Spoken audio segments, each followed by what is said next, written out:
Green Opa, Blue Opa, back to back opaline. Ang parisa na to ay may mga dati ng kapares. Biniyak lang natin at silang pagpaparisin ngayon.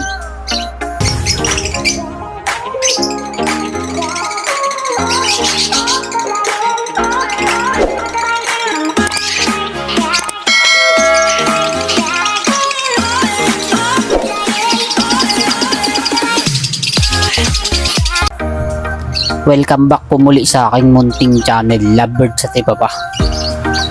Kung bago pa lang naligaw sa aking channel, pahit naman po ng bell button at pasubscribe na rin. Parisan ng opaline, back to back opa, green opa tsaka blue opa. Ito ay may mga dati ng kapares, biniyak lang natin para silang pagparisin. Ano ba ang kapares nitong green? Ang kak po dito ay yung green opa.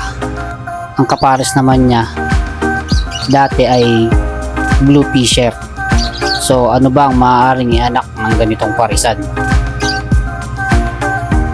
Sa ganitong parisan, ang magiging anak na kak,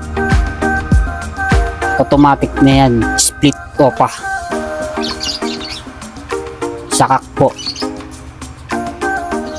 materialis na po yan kasi pwede na natin yan banggaan ng split opa na hen or opaline na hen para mapagpalabas ng opaline. At doon naman sa magiging anak na babae, blue man yan o green, lahat na ay magiging opaline.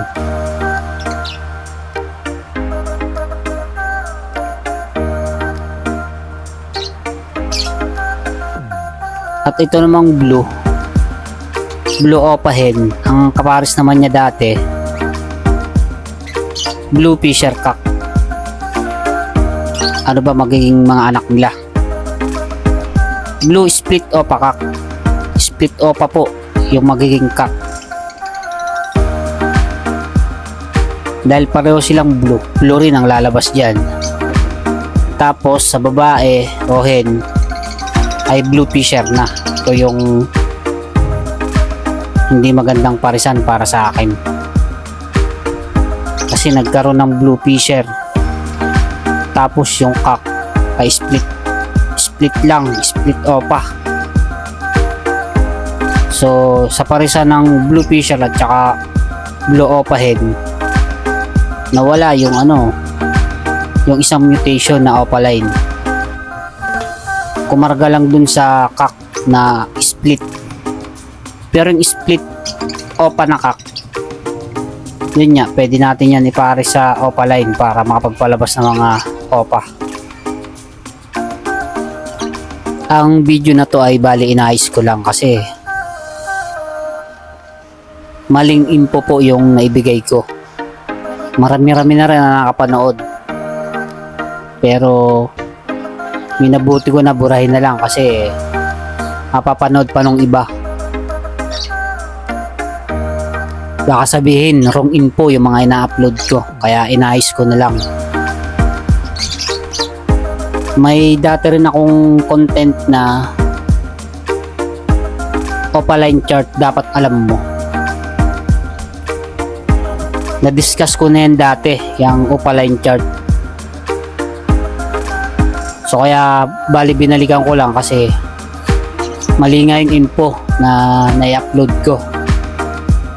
Mas okay na rin siguro na palitan o i-edit ng panibago para mas mabigay yung tamang info doon sa parisan ng mga opa tsaka fisher.